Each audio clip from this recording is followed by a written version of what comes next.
What led you to write this book?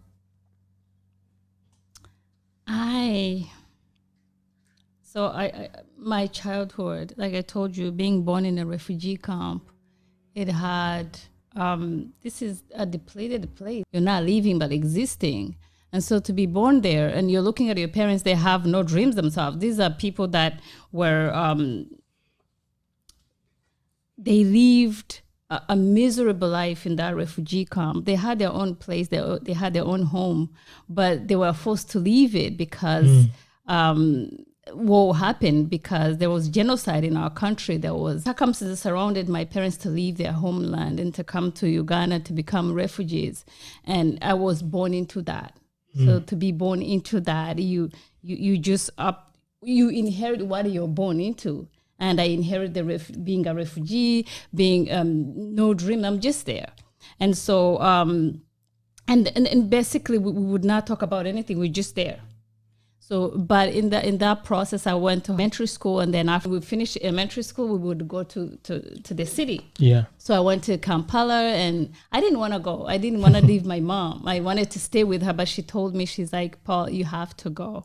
You have to go. If there is anything, I remember those words, if there is anything that is going to survive you in this life, it's going to be education, so you have to go. So I went crying, yes, but I went. And then I lived with my sister. We were like, how many? 5 siblings. And in a 2-bedroom apartment in Kampala City. And my sister was beyond abusive. She was overwhelmed by the fact that she was taking care of how many siblings that she was not even supposed to. But now looking back, I'm saying that she was not, but at the time I was young and I thought I was entitled to her taking care of me like my mom was. But the abuse was intense, and everything I was going through, everything I would feel was bottled in. I would internalize everything. All the words that she spoke over me, like you amount to nothing, nothing will ever happen, like all those kind of things. So I kept them in. And then when we went back to Rwanda, with the heartbreak and all that, and then came to Canada, getting married, and then going through the heartache of a bad marriage, all I could think of is, who do I tell this? Who do I talk to? And mind you, our culture is one, I don't know about your culture, I know you're from Africa, but mostly our culture is there's no transparency. Transparency Absolutely. is a taboo. You don't Yes. talk about anything that happens in your house, whether you're being abused or spat on or anything. And so I learned to internalize everything. But at some point I got to a breaking point. I'm like, if I don't say this, I'm going to die. So I told myself, write it down. So I went to the dollar store, got 2 books, and I started writing everything from day one, from the time I remember going to elementary school, about my mom, about my sisters, about everything.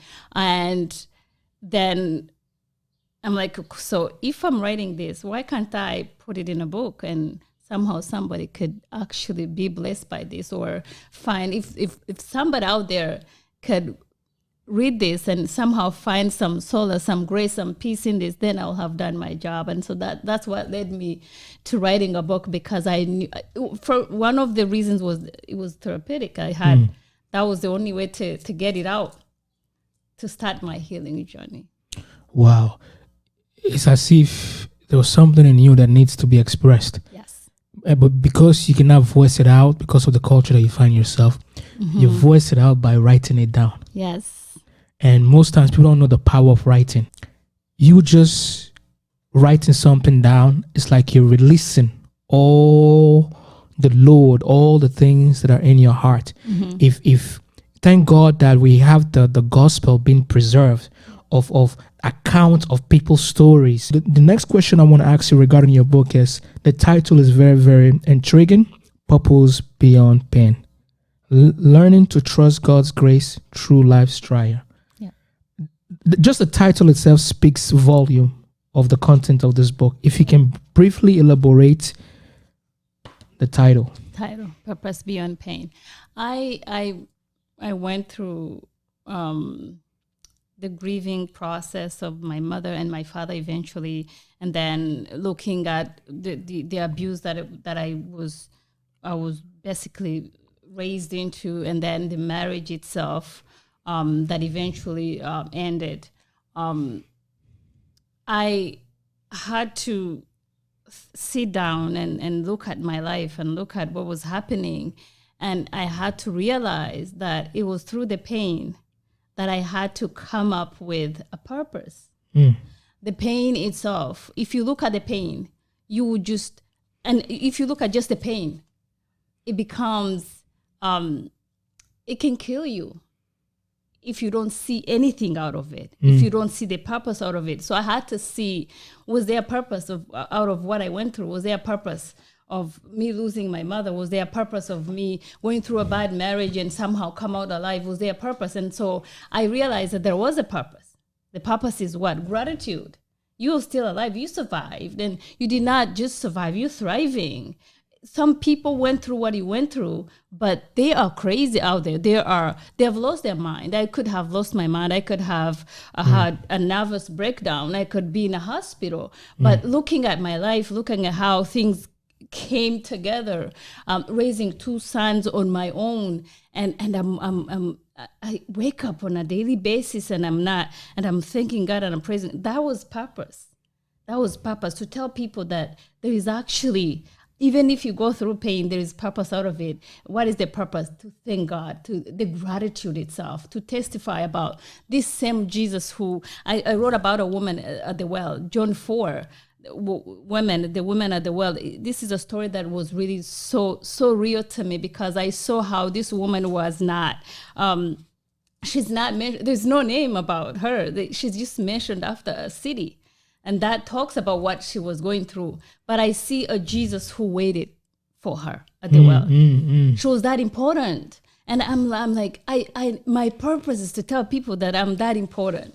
I am that important. Even though I went through divorce, I'm that important. Even though I lost my mother at a young age, I'm that important. Even though things are not going well as I want them to go, but I'm that important. Why? Because Jesus survived me. Jesus saved me. It is just the grace that really pushed me out and forward. And so the purpose of that, the purpose of the pain is be gratitude, be grateful, send out that gratitude to people who need it. The grace, be kind, be loving, be gracious to people, because you met a Jesus who was gracious to you enough to keep you alive. Wow, interesting. Just to add on the woman, the Samaritan woman, Jesus always meets people at their loneliest place in life. Sometimes you might think that when you're going through problems, you need the whole world to be there for you. The only person that you need is Jesus himself. As you clearly mentioned, that the woman came to draw water, and then Jesus decided to be alone for a reason, just to meet this woman. Yeah. He didn't allow the disciples to interrupt, because the disciples already have a preconceived, judgmental idea about this woman. Yeah. You see how wise Jesus handled the situation. Yeah. If the disciples were here, she won't be comfortable with me. She won't be comfortable talking to me. Let it be just me and her. Yeah. And only Jesus is able to reach those souls that you and I would disqualify. Those souls that you and I will abandon. Yeah. And only he can meet your needs. Just to add to another thing, and then I'm going to let you. Yeah. You talked about seeing purpose in your pain. How do you view your pain? And you said that you can view your pain as a big problem that will eventually destroy you, or you can see something great out of it. Yes. So basically, to go back to the woman, there's nothing that Jesus does. There's nothing that God does without a purpose, without intent.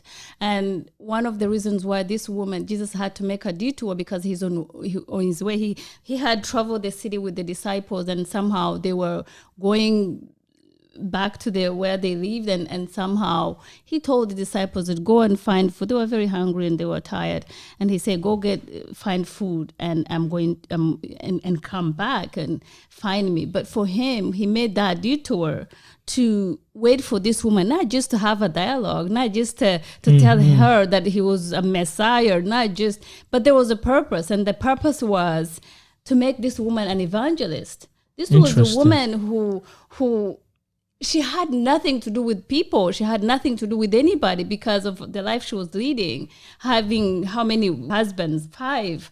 And the 6th one that Jesus was telling her about was not even hers either.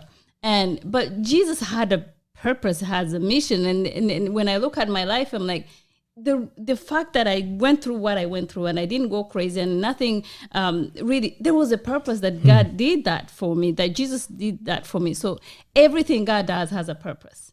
We can only tap into that, or we can just go lay back and dwell and cry and bask into our pain and misery and ignore the fact that there is a purpose out of whatever that happens to us. I mean, that's why the Bible says that He will cause all things to work together good to those who love Him and to those who are called according to His purpose.